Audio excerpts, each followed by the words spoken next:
ভাই ভাই ভাই ভাই, ভাই ডিকি লাগাই না। কেন ভাই, কি হয়েছে? ভাই আপনার ডিকিটা একটু ভাড়া দিবেন আমারে? আরে কি যাতা বলতেছেন, ডিক্কি কেউ ভাড়া দেয় নাকি? দেয় তো ভাই, আপনার টাকা দিব। ও, টাকা দিবেন, ঠিক আছে, 1000 টাকা দিতে হবে। 1000 টাকা? 150 টাকা নিয়েন ভাই। ফাইজলামি শুরু করছেন, 150 টাকা ডিক্কি ভাড়া? হ্যাঁ, সরেন। এই ভাই ভাই, আর 200 ভাড়া দিব। ভাই দেখেন, আমি প্রফেশনালি ডিক্কি ভাড়া দিই, ঠিক আছে? আপনি যদি নিতে চান একদম 700 টাকা দিয়ে যান। মাগো 700। ভাই ভাই ভাই, লং ডিল ডান।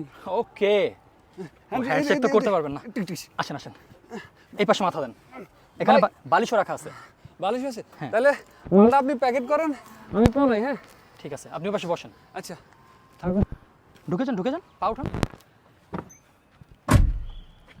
ওই ভাই, এদিকে একটা কালো শাড়ি পরা মাইয়া যেতে দেখছেন? এই মেয়ে নাটক কম করেন, আপনি কথা কইতে পারেন, আমি ভালো করে জানি। এলন, ও মানে আপনি যে কথা বলবেন সেটা তো আর আমি বুঝি নাই, বলেন। না না, আমি কথা কইতেছি না। মাইয়াটা দেখছেন কালো শাড়ি পরা?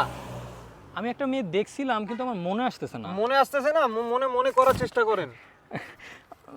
কালো শাড়ি পরা না? কালো শাড়ি। মেয়েটা এই আশেপাশে আছে, বুঝছেন? আরে আশেপাশে এক্সাক্ট কোথায় আছে সেটা বলেন। লোকটা তো আমাকে ভালোই টাকা দিচ্ছে, তাহলে টাকার কাছে বরং বিক্রি হয়ে যায়। কি রে ভাই, আপনি মনে করতে পারতেছেন না? মানে আমার মনের একদম খুব কাছাকাছি আছে, বুঝছেন? ভাই একটু মনের কাছাকাছি একটু মনে করান না ভাই। এই দেখেন তো, এটা আপনি আপনি এটাই খুঁজতেছিলেন কিনা? টাকায় আমায় মানুষ চিনাইছে, এই বেরা বেরা ওরে টাকা, টাকায় আমায় মানুষ চিনাইছে, এই টাকার জন্য বাবা আমায় বিদেশে পাঠাইছে। ভাই আপনি হেল্পার টেলপার পিটান, একটা লাড়ি থাকে না গাড়িতে? এই যে আমার একটা রড আছে ভাই।